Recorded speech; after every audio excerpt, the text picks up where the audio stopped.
सर्वत्र गडद काळोख दाटून बसला होता. जणू आकाशानेच रात्रभराचं दुःख स्वतःवर ओढून घेतलं होतं. जवळपास 2 वाजून गेले होते.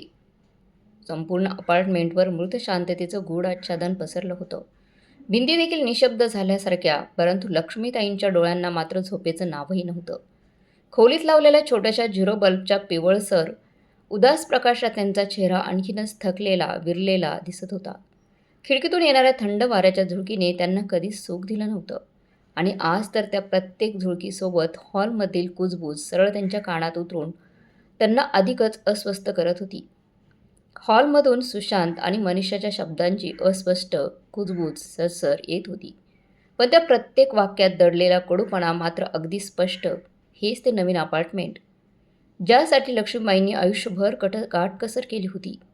नवऱ्याच्या आजारपणात दिवस रात्र जागून कष्ट केले होते, मेहनत केली होती आणि परंतु आज तेच घर, तेच अपार्टमेंटमधील मोठं घर कागदोपत्री सुशांतच्या नावावर केलं होतं.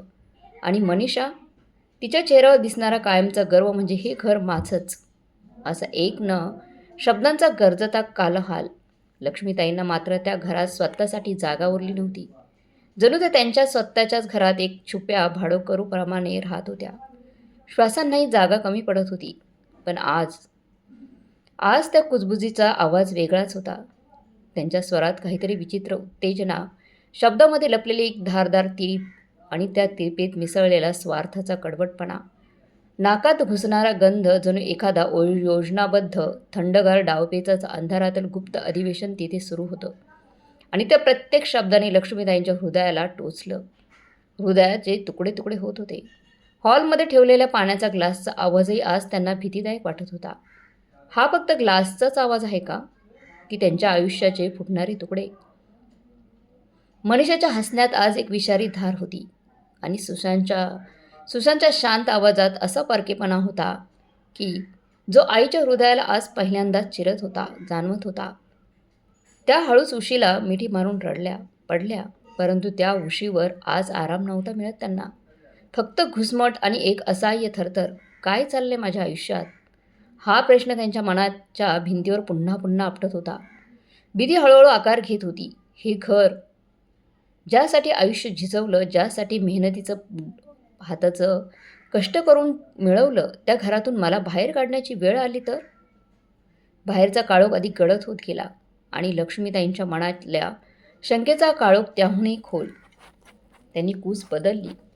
उशीचा कोपरा ओला झाल्याची जाणीव त्यांना झाली. पण त्या डोळे पुसायला उठल्या नाहीत. त्या अपार्टमेंटच्या पातळ भिंती, ज्या दिवसा साध्यासुध्या वाटत, आज मात्र धारधार सुरीसारख्या वाटत होत्या. प्रत्येक शब्द, प्रत्येक हसू, प्रत्येक फुसफुस, प्रत्येक कुजबूज त्यांच्या छातीत लोखंडी काट्यासारखी घुसत होती. मनीषाच्या कडक आखूड श्वासासह तिचा आवाज पुन्हा स्पष्ट ऐकू आला. हे बघ सुशांत, हे घर विकायलाच लागेल. या जुनाट फर्निचरसोबत आणि तुझ्या आईच्या कालबाह्य रीतिरिवाजांसह आपण कधीच सन कॉम्प्लेक्समध्ये जाऊ शकणार नाही. लोक कशी राहतात पाहिलं आहेस का तू? आपल्याला पण अपग्रेड व्हायचं आहे. तुमच्या आईचे जुने विचार आणि हे जुनाट घर दोन्ही अडथळेच आहेत. वाक्य संपताच लक्ष्मीताईंच्या काळजावर एखाद्याने मूठ आवळल्यासारखं झालं. घर विकणं, तेही एवढं मेहनतीने मिळवलेलं. हा शब्द त्यांना विजेच्या धक्क्यासारखा भेदून गेला. त्यांच्या खोलीत नेहमी चंदन, कापूर उठण्याचा मंद सुगंध दरवळत असे. तो सुगंध त्यांना शांत करायचा, पण आज त्याच खोलीत भीतीचा, अनिश्चिततेचा आणि हतबलतेचा कडवट वास दाटून आला होता. पण मनीषा आई कुठे जाणार मग? सुशांतचा आवाज थरथरता अस्पष्ट आणि नेहमीप्रमाणे विवेकरहित. आईच्या भविष्याबाबत बोलताना त्याच्या आवाजात प्रेमाचा कणही नव्हता. फक्त गोंधळ, कमकुवतपणा आणि पत्नीसमोर येताच उभा राहणारा जुना भ्याडपणा. मनीषा चिडून त्याला म्हणाली. तिच्या आवाजात तिरस्काराची धार होती. कुठे जाणार?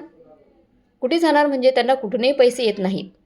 त्यांना तर उलट उपकार मानायला हवेत की आपण त्यांना एवढ्या दिवसापासून फुकट राहू दिले या घरात. शेवटचा शब्द फुकट लक्ष्मीताईंच्या हृदयात जणू गरम लोखंडासारखा उमटला. लक्ष्मीताईंच्या कानावर ते शब्द हातोड्यासारखे कोसळले. पायाखालची जमीन अक्षरशः सरकलीच होती. त्या कानावर हात ठेवण्याचा प्रयत्न करत होत्या, पण उशीर झाला होता. शब्द आधीच त्यांच्या मनात खोलवर कोरली जात होती. त्या उशी छातीशी आवळून बसल्या, श्वास घेतानाही दुखत होतं. जणू त्यांच्या स्वतःच्या घरानेच, स्वतःच्याच मुलाने त्यांना हाकलून देण्याची तयारी केली होती. बाहेरचा काळोख अधिकच दाटत होता, पण त्यांच्या जीवनातला अंधार त्याहूनही गडद झाला होता. ज्या घराला त्यांनी रक्तघामाच्या प्रत्येक थेंबाने उभं केलं, त्याच घरात आज त्यांना फुकटचं ओझं म्हटलं जात होतं.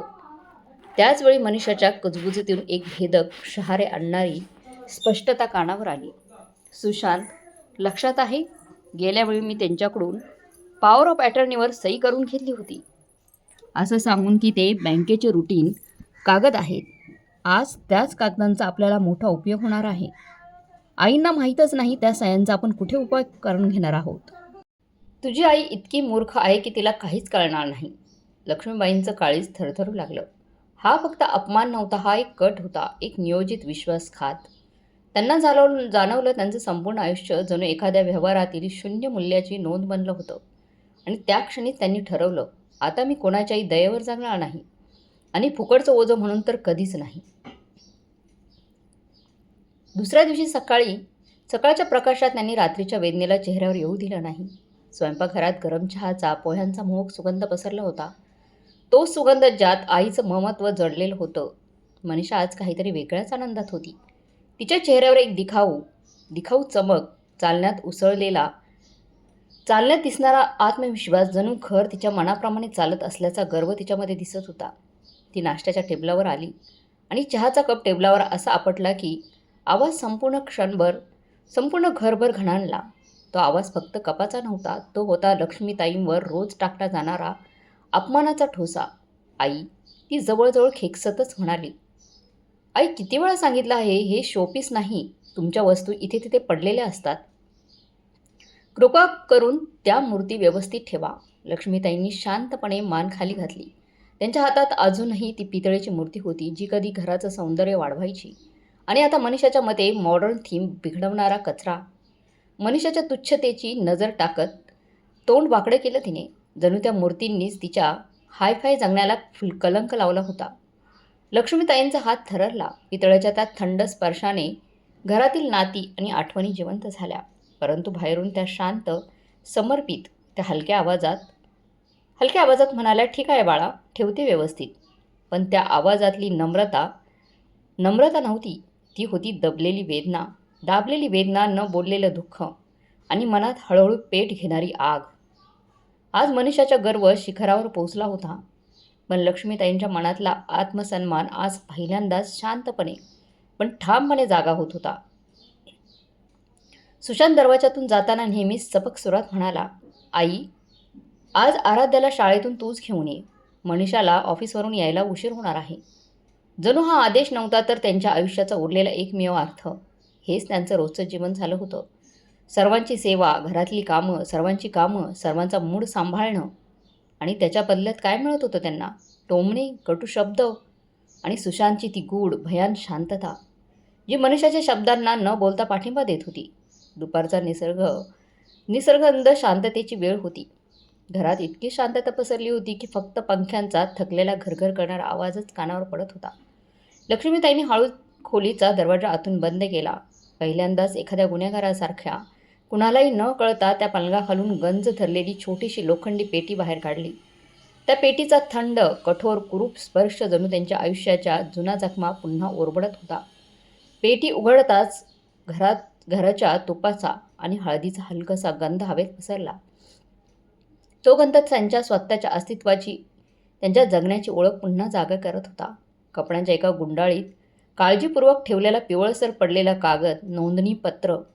एकच कागद. हो, फक्त एक कागद, पण त्यांच्या दृष्टीने तो होता आर्थिक स्वातंत्र्याचा एकमेव श्वास. त्यांच्या अस्तित्वाचा शेवटचा पुरावा.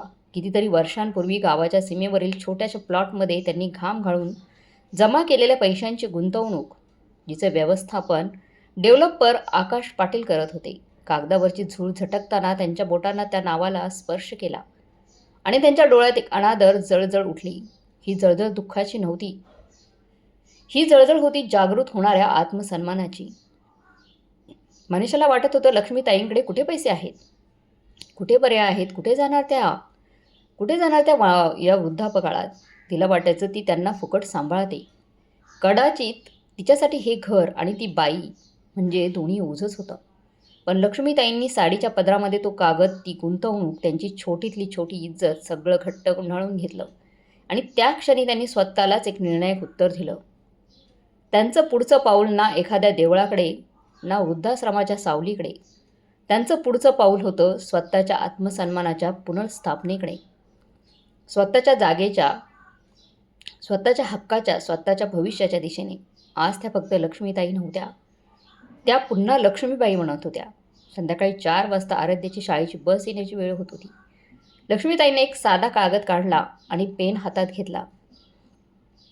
त्यांच्या अक्षरात एक विचित्र काळसर धूळता चमकत होती. त्या लिहू लागल्या, सुशांत आणि मनीषा, तुम्हाला दोघांना वाटतं माझ्याकडे दुसरा पर्याय नाही. तुम्हाला वाटत होतं की मी तुमच्या दयेवर फुकट जगते, पण तुम्ही दोघं चुकीचे होता. माझा आत्मसन्मान मी पुन्हा उचललेला आहे. आता मी माझ्या आयुष्याच्या मोडलेल्या कुबड्या सरळ केल्या आहेत. माझा शेवटचा संदेश, हे घर तुम्हा दोघांना मुबारक. मी एक भाडेकरू म्हणून इथे राहू शकत नाही तुमच्यासोबत टोमणे खात. मी जात आहे ज्या ठिकाणी मी स्वतःची मालकीण आहे. आणि हो मनीषा, पॉवर ऑफ अटर्नीचा कागद, आशा आहे तुम्हाला आता समजलं असेल मी त्या कागदावर सही करण्यापूर्वी काय केलं होतं. त्यांनी कागदाची नीट घडी घातली आणि तो डायनिंग टेबलावर ठेवला. त्यावर त्यांनी त्यांच्या पितळेची मूर्ती ठेवली, जणू तीच त्यांच्या निर्णयाची साक्ष देत होती. लक्ष्मीताईने दरवाजा उघडला. शेवटच्यांदा त्या अपार्टमेंटच्या कृत्रिम घुसमटणाऱ्या शांत सुगंधाचा दीर्घ श्वास घेतला आणि कोणताही आवाज न करता बाहेर पाऊल टाकलं. संध्याकाळचे 7 वाजले होते. अपार्टमेंटमध्ये नेहमीप्रमाणे गरम वाफांचा सुगंध, आराध्याच्या परतीचा गोंगाट आणि स्वयंपाकघरातील भांड्यांची खणखण ऐकू यायला लागली होती. पण आज हॉलमध्ये एक भयंकर, अनैसर्गिक शांतता पसरली होती. मनीषा मीटिंग संपवून थकलेल्या अवस्थेत दरवाजा उघडत आतमध्ये आली. घरात आली आणि तिला पहिल्यांदा जाणवली ती स्वयंपाकघरातील गुदमवणारी रिकामी हवा. स्वयंपाकघर नीटनेटकं होतं. गॅसवर काहीच नव्हतं. फ्रीजवर आराध्याच्या आवडीचे चॉकलेट चिप्सही नव्हते. कुठलीच नोट नाही, चिठ्ठी, कुठलंही अस्तित्व नाही. फक्त लक्ष्मीताईंची अनुपस्थितीत घरभर थरथरत होती. आई मनीषाने मोठ्याने हाक मारली. तिचा आवाज त्या रिकाम्या हॉलच्या पांढऱ्या भिंतींवर घणाघाती आपटला आणि परत तिच्याच कानावर येऊन धडकला. जणू त्या भिंतीही तिच्या अस्तित्वाला नकार देत होत्या. तेवढ्यात मनीषाचा फोन वाजला. स्क्रीनवर सुशांतचा नंबर झळकत होता. तिने फोन उचलताच तिकडून चिंतेचा आवाज आला. मनीषा आजही आई आराध्याला घ्यायला गेली नाही. क्लास टीचर म्हणत होत्या त्यांना 1.5 तास आधीच यायला हवं होतं. सुशांत, मी घरी आली आहे, पण घरी कोणीच नाही आहे. आई घरी नाही आहे. हे ऐकताच सुशांतने फोन कट केला आणि तो धावतच घरी आला. दोघांनी घरभर ओरडून हाक मारली आईला. प्रत्येक खोली, प्रत्येक कोपरा चाळून पाहिला. लक्ष्मीताईंची खोली स्वच्छ, रिकामी, कपाटात साड्यांचा नीट घडी, पण फरशीवर मात्र ती जुनी गंजलेली लोखंडी पेटी त्यांना दिसली ठेवलेली होती. मनीषाचं सर्व लक्ष सर्वप्रथम गेलं टेबलावर ठेवलेल्या पितळ्याच्या मूर्तीवर. तिच्यामध्ये ते मॉडर्न थीम बिघडवणाऱ्या निरर्थक वस्तू होत्या. मूर्ती खालून डोकावत होता एक कागदाचा घडीदार तुकडा. मनीषाने सुशांतला हाक मारली. सुशांत आईच्या खोलीतून धावत बाहेर आला. त्याने तो कागद उघडला. तो कागद वाचायला सुरुवात केली आणि पुढच्या क्षणी मनीषाचे डोळे आश्चर्य आणि अपमानाच्या लाल ठिणग्याने भरून आले. हे घर आता तुम्हा दोघांना मुबारक. मी इथे भाडेकरू म्हणून तुमच्यासोबत राहू शकत नाही. मी आता या घरातून जात आहे, त्या ठिकाणी जिथे माझी मालकी माझीच असेल. भाडेकरू. सुशांत, तुझी आई काय म्हणते आहे?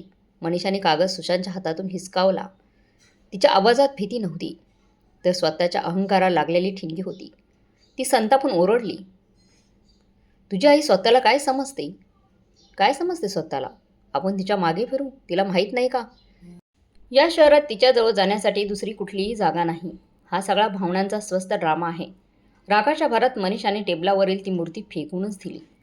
सुशांत शांतपणे सोफ्यावर बसला. त्याच्या डोळ्यात पश्चातापाचा काळा थुरकट रंग दाटला. त्याला आठवले मनीषाचे ते शब्द, तुझ्या आईने आपले उपकार मानायला हवेत. आपण तिला एवढे दिवस फुकट ठेवले आणि त्याचं दरवेळी गप्प राहणं, ज्यामुळे आईच्या मनावर प्रत्येक वेळी खोल जखम पडत गेल्या होत्या. तेवढ्यात मनीषाला अचानक तिची खरी भीती जाणवली. कागद कागद, त्या महत्त्वाच्या कागदांची जागा. ती सुशांतकडे एक कटाक्ष टाकून धावतच आपल्या खोलीत गेली.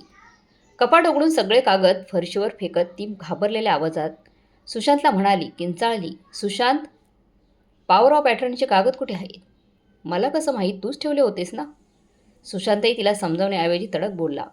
मनीषाने हातपाय थरथरवत कागद चाळले, पण पण तो मुख्य कागद गायब होता. लक्ष्मीताईंना फसवून सह्या करून घेतलेल्या त्या कागदावरूनच मनीषा त्यांच्या संपत्तीवर नियंत्रण मिळवणार होती आणि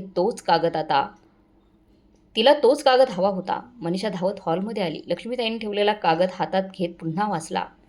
तिची नजर शेवटच्या वाक्यावर अडकली. आणि हो मनीषा, पॉवर ऑफ अटर्नीचे कागद.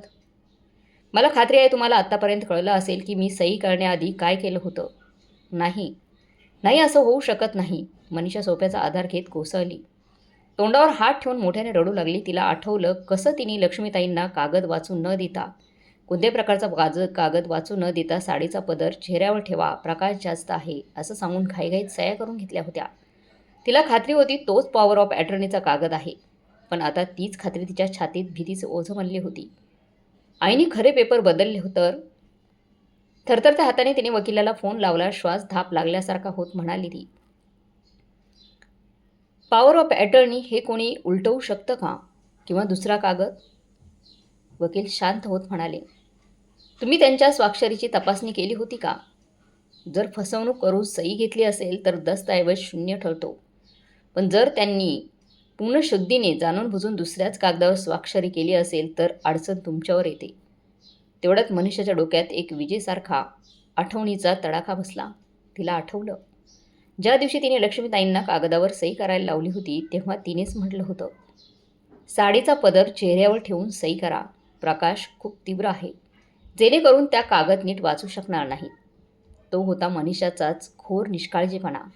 आणि आता त्याच निष्काळजीपणाचा फास तिच्याच गळ्याभोवती आवळला जात होता. क्षणात मनीषा किंचाळली. हा सगळा त्यांचा ड्रामा आहे. त्यांना माहीत आहे की आपला नवा कर्जाचा प्रकल्प या घराच्या विक्रीवर अवलंबून आहे. त्या आपल्याला उद्ध्वस्त करू इच्छित आहेत. सुशांतने रागाच्या भरात तिचा हात झटकून दूर ढकललं आणि खोलीबाहेर निघून गेला. तो थेट जाऊन बाल्कनीत उभा राहिला.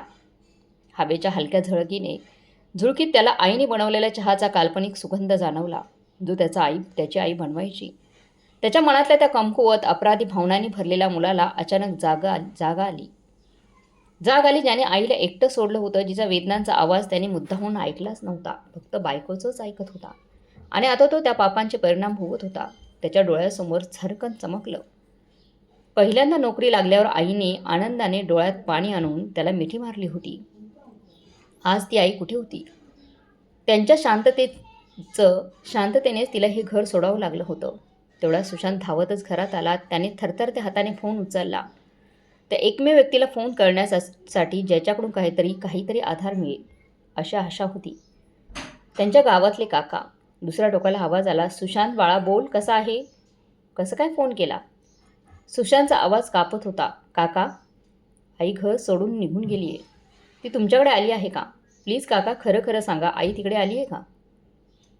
काका चिंतेने म्हणाले, नाही सुशांत बाळा, ती इथे आलेली नाही आहे. पण असं काय घडलं की तुझी आई तुला काही न कळवता निघून गेली? काही मोठं कारण होतं का सुशांत? सुशांत स्तब्ध झाला. आई खरंच एकटी निघून गेली होती. ना कुठे नातेवाईकांकडे, ना कुठल्या ओळखीच्या घरात. ती एकटी आणि असुरक्षित कुठे गेली होती ती? आणि ही जाणीवच सुशांतच्या आयुष्याची सर्वात मोठी असफलता होती. मनीषाचं लक्ष मात्र सुशांतकडं नव्हतं. ती अजूनही घाईघाईने जमिनीला पडलेल्या कागदात काहीतरी शोधत होती. तोच पॉवर ऑफ अटर्नीचा कागद ती शोधत होती, पण तिला काहीच सापडलं नाही. ती पुढे पळतच लक्ष्मीताईंच्या खोलीत गेली. तिथे त्या गंजलेल्या लोखंडी पेटीच्या खाली तिला एक पिवळसर झालेला कागदाचा लिफाफा दिसला. त्या लिफाफ्यावर काळ्या शाईने एक नाव उठून दिसत होतं, आकाश डेव्हलपर्स. मनीषाच्या चेहऱ्यावर भीतीचा थंड सावलीसारखा भाव उमटला. सासूबाईंचं एवढ्या मोठ्या डेव्हलपर्सशी काय नातं होतं? काय देणं घेणं होतं? हा पेपर इतका जुना का दिसतोय? काय होतं नातं आईचं त्या डेव्हलपर्सशी? काही लपवलेला भूतकाळ होता की त्यांचा? कुठली तरी संपत्ती, ज्याची सुशांतला देखील कल्पना नाही? या विचारांच्या वेख्यात ते पूर्णपणे अडकली. तेवढ्यात दोघांनाही जाणवलं, लवकरात लवकर आकाश पाटीलला भेटणं आवश्यक आहे. कोण होता आकाश पाटील? कदाचित आईने निघण्याआधी त्यांच्याशी काही बोलणी केली असतील तर. त्या रात्री मनीषा झोपलीच नाही. अहंकार, भीती आणि लोभाचे विषारी काटे तिच्या मनात घुसत होते. तिला ठाऊक होतं आकाश पाटीलशी भेटल्याशिवाय काही सुटका नाही. आई आपल्याला तिकडेच मिळेल. कारण सासूबाईंचा तो एक लिफाफे तिच्या आणि सुशांतच्या मोठ्या बँक लोनमधला सर्वात मोठा अडथळा बनला होता. सुशांत आईला त्यांच्या सुरक्षिततेसाठी शोधणं गरजेचं होतं. मनीषाने स्वतःला शक्य तितकं शांत दाखवत म्हटलं. सुशांत मात्र आता पूर्णपणे बदलला होता. त्याचा आवाज शांत पण कडवट. तुला तिच्या सुरक्षेची काळजी आहे की तुझ्या बँक लोनची? मनीषा, तुला खरंच वाटतं आई कोणतंही नियोजन न करता घरातून निघून गेली असेल? मनीषाकडे आता शब्द उरले नव्हते. ती गडबडीत तयार झाली, एकाच उद्देशाने, मिस्टर आकाश पाटीलशी भेटण्यासाठी. आकाश पाटील डेव्हलपर्स. पुराणी मैत्री आणि दडलेली गोपनीयता. सुशांत आणि मनीषा शहरातील सर्वात उंच झगमगत्या टॉवर आकाश डेव्हलपर्सच्या हेडक्वार्टरपर्यंत पोहोचले. दीर्घ प्रतीक्षेनंतर अखेर त्यांना मिस्टर आकाश पाटील यांना भेटण्याची परवानगी मिळाली. मनीषाने क्षणाचा वेळ न दवडता लिफाफा त्यांच्या टेबलावर ठेवला. सर, हा कागद आमच्या आई लक्ष्मीबाईंचा आहे. तुम्ही त्यांना ओळखता का? लक्ष्मीबाईंना? मिस्टर आकाशरावांनी कागदावर नजर टाकली आणि त्यांच्या चेहऱ्यावर एक जुने, खोल, कोमल हास्य उमटलं. लक्ष्मीबाई? अरे, तर ती माझी मैत्रीण आहे. माझ्या स्वर्गवासी मित्राची पत्नी. तुम्हाला माहीत आहे, ही कंपनी सुरू करताना सर्वात पहिली आर्थिक मदत त्यांनीच मला केली होती. त्या तर प्रामाणिकपणा आणि चिकाटीचं जिवंत उदाहरण आहे. हे ऐकून सुशांत आणि मनीषा अवाक झाले. ज्या आईला ते गावंढळ, अशिक्षित समजत होते, तिचा एवढ्या मोठ्या शहरातील डेव्हलपरशी संबंध होता. जिज्ञासा दाटून येताच मनीषा थेट मुद्द्यावर आली. सर, हे नोंदणीपत्र कोणत्या प्लॉटचं आहे आणि याची आज काही किंमत आहे का? मिस्टर पाटीलने खुर्ची फिरवली, खिडकीबाहेर पाहत म्हणाले. किंमत? मनीषाजी, ही जमीन तेव्हा गावाबाहेरची पडीक जमीन होती, पण आज ती जमीन हाय प्रोफाईल लक्झरी कॉरिडॉरच्या मध्यभागी आहे. मी त्यांना तिचा अचूक बाजारभाव सांगितला आहे. ते फाईल बंद करून सुशांत मनीषाकडे रोखून बघू लागले. तुमची आई आता आर्थिकदृष्ट्या तुमच्या कल्पनेपेक्षाही 1000 पट समृद्ध आहे. मी त्यांच्या गोपनीयतेचा शब्द दिला होता आणि मी पाळतोय. मी एवढंच सांगू शकतो की त्या स्वतःचा आत्मसन्मान वाचवण्यासाठी इथून दूर गेले आहेत. त्यांना आता कुणाच्या सोयीसुविधा किंवा फुकटच्या आश्रयाची गरजच नाही. मनीषाने आवाज मृदू केला. सर, कृपया आम्हाला त्यांचा पत्ता सांगू शकता का? त्या कुठे गेल्या आहेत? आम्हाला त्यांची माफी मागायची आहे. प्लीज आम्हाला त्यांचा पत्ता द्या आणि त्यांची काळजी वाटते. मिस्टर आकाशराव हलकेच हसले. पत्ता नाही सांगू शकत मी. त्यांनी मला वचन दिलं आहे, जोपर्यंत त्या स्वतः तयार होत नाही तोपर्यंत कोणालाही त्यांच्या ठिकाणाची माहिती देऊ नये. पण एवढं नक्की, त्यांनी अशी जागा निवडली आहे जिथे त्यांना कधीच भाडेकरू समजलं जाणार नाही. ते मनीषाच्या डोळ्यात पाहत म्हणाले. आता तुम्ही दोघांनी तुमच्या आईला शोधायला हवं, त्या कागदांना नाही. आता सुशांत आणि मनीषा भय, संभ्रम आणि निराशाच्या खोल दरीत बुडाले होते. आई करोडपती झाली हे तर मात्र समजलं होतं त्यांना, पण ती कुठे आहे आणि तिने पॉवर ऑफ अटर्नीचं काय केलं? रहस्य आणखी गळत होतं. मिस्टर आकाश पाटील यांच्याशी निराशाजनक भेट झाल्यानंतर ते दोघेही आपल्या वकील संजय जाधवांकडे गेले. मनीषाच्या डोळ्यात आता फक्त भीतीची काळी सावली उरली होती. मिस्टर जाधवांनी तिच्यासमोर तोच घडी घातलेला पॉवर ऑफ अटर्नीचा कागद ठेवला. मनीषाच्या मनात अजूनही आशेचा एक किरण होता. या कागदावरून तिला सासूबाईंच्या संपत्तीवर नियंत्रण मिळेल का? मिळेल असा तिचा विश्वास होता. पण जाधवांनी सईच्या शेजारी लाल शाईने लिहिलेलं ओळ दाखवली. मी लक्ष्मीबाई हा कागद तात्काळ रद्द करत आहे. माझी सर्व आर्थिक शक्ती मी माझ्या स्वनिर्भर आयुष्यासाठी सुरक्षित ठेवत आहे. मी माझ्या मुली समान सुनेला माफ केला आहे. लाल अक्षरात त्यांनी लिहून ठेवलं होतं. याचे हे काय आहे? तिचा संतापपूर्ण आवाज संपूर्ण खोलीभर घुमला. मिस्टर जाधव शांतपणाने म्हणाले. तुमच्या आईने कागदाप्रमाणे हे सिद्ध केलं आहे की त्यांची सई फसवणुकीने घेतली होती. त्यांनी त्वरित हा कागद रद्द केला आहे. त्यांनी एक पाऊल पुढे विचार करून हे सुनिश्चित केलं आहे की तुम्ही त्यांच्या कोणत्याही संपत्तीवर नियंत्रण ठेवू शकणार नाही. त्या अत्यंत हुशार आहेत. सुशांत जणू निशब्द झाला. आईने त्यांना धडा शिकवण्यासाठी कायद्याचं इतकं कठोर जाळं विणलं होतं त्याची त्यांना कल्पनाही नव्हती. पॉवर ऑफ अटर्नीचं संकट येण्याआधीच त्यांच्या आयुष्यातलं सर्वात मोठं वादळ कोसळलं होतं. स्वप्नातल्या पेंट हाऊससाठी घेतलेलं बँक लोन, बँकेतून फोन आला. मिस्टर सुशांत, आम्हाला तुमच्या आई लक्ष्मीजींकडून एक अज्ञात कायदेशीर हरकत प्राप्त झाली आहे. त्या हरकतीमुळे तुमचं लोन थांबू शकतं. त्यामुळे आम्ही तुमचं लोन मंजूर करू शकत नाही आणि क्षणात लोन रद्द झालं. सन कॉम्प्लेक्सचे स्वप्न काचेप्रमाणे चकनाचूर होऊन तुकडे तुकडे झालं. त्यांना पुन्हा जुन्या अपार्टमेंटमध्ये अपमान, तिडीक आणि रिकामेपणासोबत राहणं भाग पडलं. सुशांतला स्वतःमध्ये दडलेला कमकुवत, घाबरलेला मुलगा जाणू लागला. थकलेल्या आवाजात तो म्हणाला, मनीषा, सगळी चूक आईची नाही. आपण तिला फुकटचं ओझं समजलं. ती भाडेकरी नव्हती आपल्या घरात. ती तर आपल्या घराचा पाया होती. पुढच्या दिवशी सकाळी मनीषाला सन कॉम्प्लेक्सच्या एजंटचा फोन आला. मॅडम, पेंट हाऊस 501ची डील फायनल झाली आहे. नवीन मालकांनी खास सांगितलं आहे की तुम्हा दोघांनी आजच भेट द्यावी तिथे. त्यांना तुम्हाला काही अत्यंत महत्त्वाचं सांगायचं आहे. एजंटच्या आवाजात एक विचित्र व्यंग दडलेला होता. जिज्ञासा आणि भीतीच्या मिश्र छायेत ते दोघे सन कॉम्प्लेक्समध्ये पोहोचले. ही बिल्डिंग त्यांच्या अहंकाराचं प्रतीक होती. पेंट हाऊस 501च्या दरवाजापर्यंत थरथरत पोहोचले. आतून सनीचा मधुर नाद येत होता. चंदनाचा तो शांत, पवित्र सुगंध, अगदी तसा जसा आईच्या खोलीतून भरभरून यायचा. सुशांतच्या हातांनी कंपन घेत दरवाजावर टकटक केली आणि दार उघडलं गेलं. समोर उभ्या होत्या लक्ष्मीबाई, आत्मविश्वासाने उजळलेल्या, अत्यंत शांत आणि अंगावर महागडी रेशीम साडी. त्यांच्या चेहऱ्यावर रागाचा लवलेशही नव्हता, फक्त एक दृढ, संयमी स्मित. पाठीमागे हॉलमध्ये तीच जुनी पितळची मूर्ती चमकत होती, जिला मनीषाने जुनं घराची थीम खराब करणारं सामान म्हणून हिणवलं होतं. लक्ष्मीबाई सौम्य पण ठाम आवाजात म्हणाल्या, सुशांत, मनीषा, आतमध्ये या.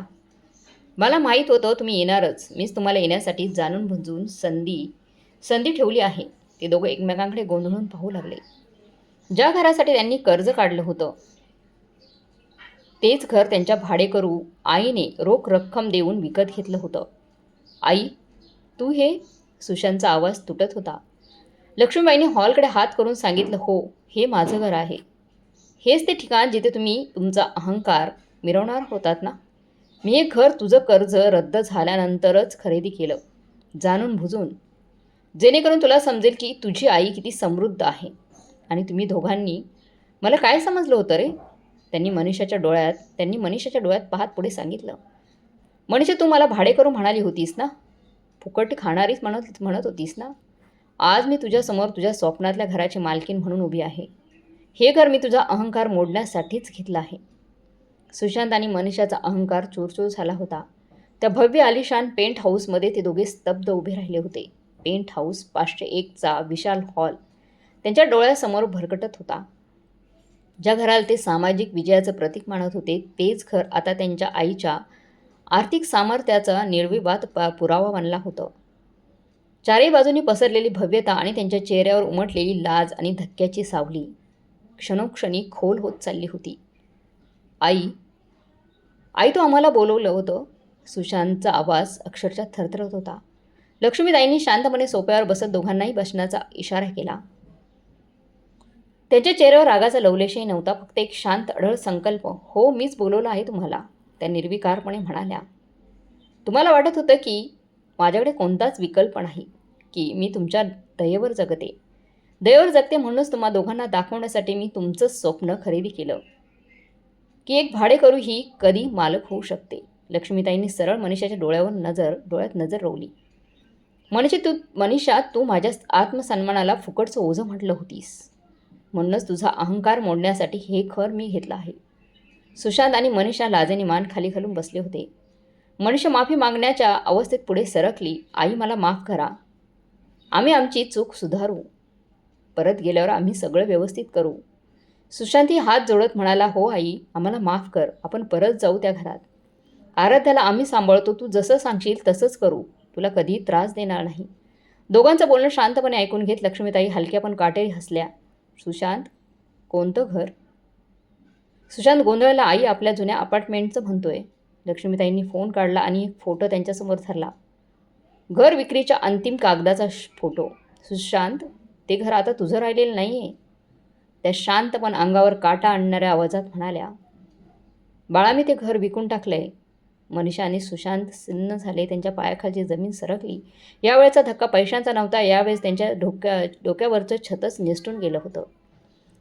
ज्या दिवशी मी तुझ्या लोनवर आक्षेप घेतला त्याच दिवशी त्या घराच्या विक्रीची प्रक्रिया सुरू झाली होती. लक्ष्मीबाईंनी स्पष्टपणे सांगितलं. तुम्हाला वाटायचं ते घर तुमचं आहे, पण त्या घरातील प्रत्येक वीट न वीट माझ्या कसरीतूनच मी उभी केली होती. कायद्यानुसार तुझ्या नावावर असलं तरी मी माझ्या कमाईतून ते घर घेतल्याचे पुरेसे कागद माझ्याकडे होते. आकाश पाटीलने मदत केली. त्यापुढे म्हणाले, मी ते घर म्हणून विकलं की तुमच्याकडे परत पळून जाण्यासाठी कोणतंच ठिकाणच राहू नये. कारण तुला माहीत होतं की चूक झाली की ती पुन्हा त्या घरातच लपशील, जिथे मी कायम फुकटची सुविधा म्हणून तुमच्यासाठी राहत होते. फुकटची सुविधा म्हणून दिसेन तुम्हाला ती. लक्ष्मीताईंचा आवाज आता निर्णायक झाला होता. आता तुम्हा दोघांनी स्वतंत्र व्हायचं आहे. स्वतःच्या पायावर उभं राहायचं आहे. तुमच्या कमाईतून तुमचं नवीन आशियाना शोधायचं आहे. आराध्याला स्वतः सांभाळायचं आहे. तुमच्या जबाबदाऱ्या तुम्हाला स्वतःला उचलायच्या आहेत. त्या म्हणाल्या, जुनं घर विकून मिळाल्या रकमेतले काही पैसे मी तुमच्या नावावरच्या खात्यातच ठेवले आहेत. मी नाही घेतलेत ते पैसे. ते फक्त सुरुवातीच्या भाड्यासाठी आणि उदरनिर्वाहासाठीचा आधार आहे तुमच्यासाठी. स्थायी समाधान नाही. सुशांत आणि मनीषाला आता स्पष्ट दिसत होतं. आईने त्यांना बेदखल केलं होतं सगळ्या प्रॉपर्टीतून. ही त्यांना एक शिक्षा नव्हती. ही जाणीव होती की आता जगायचं असेल तर स्वतःच्या हिमतीने, स्वतःच्या ताकदीवर. तुम्ही कधीच माझ्याकडे माफी मागायला आला नाहीत. लक्ष्मीताई शांत पण ठाम आवाजात म्हणाल्या. सुशांत, तू नेहमी कागदांच्या मागे पळालास. आता तुम्ही दोघे जाऊ शकता. खऱ्या अर्थाने प्रामाणिकपणे स्वतःचा संसार उभा कराल तेव्हा माफी मागायला या, असं म्हणत लक्ष्मीताईंनी आपल्या पितळेची मूर्ती हातात उचलली. सुशांत आणि मनीषा पूर्णपणे कोलमडून गेले होते. ते दोघं सन कॉम्प्लेक्सच्या बाहेर उभे होते. ना डोक्यावर छप्पर, ना कुठे आधार, ना कुठे परतण्याची जागा. आणि त्या क्षणी त्यांना जाणवलं, त्यांच्या गर्वाने त्यांच्या सर्व भौतिक सुखांचा गळा घोटला होता. तेवढ्यातच सुशांतच्या फोनवर अनोळखी नंबरवरून कॉल आला. सुशांत बाळा, मी आहे तुझी आई. लक्ष्मीताईंचा आवाज शांत पण हृदयाला भेदणारा होता. मी तुला धडा शिकवला आहे, पण तुला रस्त्यावर सोडू शकत नाही ना बाळा. किती केलं तर मी तुझी आई आहे आणि माझी नात आराध्या, तिला या सगळ्याची शिक्षा होऊ देऊ शकत नाही ना. आई, आम्हाला माफ कर गं. सुशांत त्या क्षणी कोसायला मोठपणाने रडू लागला. बाळा, माफी मागू नकोस. स्वतःमध्ये बदल कर. लक्ष्मीताई ठामपणे म्हणाल्या. हे पेंट हाऊस खूप मोठं आहे. यात एक स्वतंत्र गेस्ट विंग आहे. त्याचा स्वतःचा प्रवेशद्वार आहे. तुम्ही दोघं आराध्याला घेऊन तिथे राहू शकता. सुशांत आणि मनीषाच्या चेहऱ्यावर आशेची एक क्षीण किरण चमकली. पण पुढचं वाक्य चाकूसारखं कापणारं होतं. तुम्ही त्या गेस्ट विंगमध्ये राहा, पण भाडेकरू म्हणून. हे घर माझं आहे आणि तुम्हाला महिन्याचं ठराविक भाडं द्यावं लागेल. ते भाडं मी माझी नात आराध्याच्या नावावर जमा करेन आणि जर भाडं देऊ शकला नाहीस तर तुला ती जागाही सोडावी लागेल.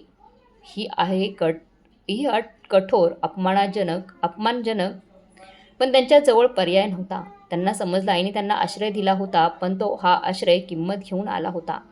आत्मनिर्भरतेची किंमत. सुशांत आणि मनीषा आराध्याला घेऊन पेंट हाऊसच्या 501 मध्ये राहायला आले. त्याच पेंट हाऊसमध्ये ज्याची मालकीन सोन्याचं स्वप्न मनीषाने पाहिलं होतं. आणि आज ती तिथे भाडेकरू होती. त्यांचं आयुष्य पूर्णपणे बदललं होतं. मनीषाने आता स्वतःच्या करिअरवर लक्ष केंद्रित केलं. घरातलं प्रत्येक काम ती स्वतः करत होती. सुशांत नोकरीत अधिक मेहनत करू लागला होता. महिन्याच्या पहिल्याच तारखेला आईच्या खात्यात भाडं जमा होईल म्हणून भाडं भरताना त्याला दरवेळी आईचे शब्द आठवत. तुला तर आमचे उपकार मानायला हवे होते. आम्ही तुला कित्येक दिवस फुकट राहायला दिलं होतं त्या घरात. ही त्यांच्या अहंकारासाठीची सर्वात मोठी शिक्षा होती. आपल्या स्वप्नांच्या इमारतीत आपल्याच आईच्या दयेवर एक भाडेकरू म्हणून राहणं, भाडेकरू म्हणून जगणं. लक्ष्मीताईंनी घरात स्पष्ट सीमारेखा आखली होती. सुशांत, मनीषा मुख्य हॉलमध्ये फक्त परवानगीनेच येऊ शकत, पण आराध्यासाठी कधीही दार बंद नव्हतं. दररोज भव्य हॉलमध्ये आराध्याचं हसणं घुमत असे. तो मधुर आवाज गेस्ट विंगमध्ये बसलेला सुशांत, मनीषाच्या कानावर पडत असायचा आणि प्रत्येक वेळी त्यांना त्यांची चूक चिरफाड करून आठवत असे. एका संध्याकाळी मनीषाने दारातून आवाज दिला. आई, खरंच आम्हाला खूप लाज वाटते. आम्हाला माफ करा. लक्ष्मीताईंनी आराध्याला कवटाळलं. तिला मनीषाच्या हातात दिलं आणि शांतपणे म्हणाल्या, तू माझ्याच घरात मला भाडेकरू म्हटलं होतंस. आज तूच माझ्या घरात भाडेकरू आहेस. नातीवरचं माझं प्रेम अट नसलेलं आहे, पण तुमच्यासाठी तुमचा आत्मसन्मान तुम्हालाच मिळवावा लागेल. आता रोज ते दोघं शिकत होती आत्मसन्मानाची किंमत काय असते ते. ती आईने त्यांना आपल्या आयुष्यातून बाहेर काढलं नव्हतं. तिने त्यांना जगायला शिकवलं होतं. कठोर प्रेमाने उघड डोळ्यांनी स्वच्छंद मर्यादांनी आईचा अधिकार हा मालकीचा नव्हे तर मूल्यांचा वारसा असतो. लक्ष्मीबाईंनी आपल्या आत्मसन्मानाचं संरक्षण करत दाखवून दिलं की आई कधीकधी दूर जाऊनही मुलांना जवळ आणू शकते. जवळ आणते. सुशांत आणि मनीषाचा अहंकार पूर्णपणे खचला होता आणि त्या कठोर पण प्रेमळ धड्यामुळे ते पुन्हा शून्यातून उभं राहायला शिकले होते. लक्ष्मीबाईंनी त्यांना त्यांच्याच स्वप्नांच्या इमारतीत भाडेकरू बनून राहायला मजबूर केलं होतं. हा निर्णय आवाज न कळतानाही एक मोठा संदेश देऊन गेला. स्त्रीचं मूल्य तिच्या पैशात नसतं, तिच्या आत्मसन्मानात, तिच्या स्वातंत्र्यात आणि स्वतःवर उभं राहण्याच्या क्षमतेत असतं. मित्रांनो, जर या कथेने तुमच्या मनाला हलवलं असेल, एखादी जखम पुन्हा आठवली असेल किंवा आयुष्याच्या कोणत्या सत्याला नवीन दृष्टी दिली असेल, तर तुमचे अनमोल विचार खाली कमेंट बॉक्समध्ये नक्की लिहा. तुमचे शब्द, तुमचा अनुभव, तुमचं जगणं आणि त्यातूनच आम्हाला नवीन प्रेरणा मिळते अशाच कथा लिहिण्यासाठी. आयुष्याचा प्रवास कधीच थांबत नाही. प्रत्येक वळणावर एक नवीन प्रसंग, एक नवीन शिकवण आणि एक नवीन जाणीव आपल्या वाटेकडे पाहत उभी असते. नात्यांचा उबदारपणा, भावनांची खोली आणि मनाला हलके स्पर्श करून जाणारी जाणीव यातच जगण्याचा खरा अर्थ दडलेला असतो. तर मग मित्रमैत्रिणींनो, लक्ष्मीताईंनी शिकवलेला धडा तुम्हाला कसा वाटला पुन्हा एकदा कमेंट बॉक्समध्ये नक्की कळवा.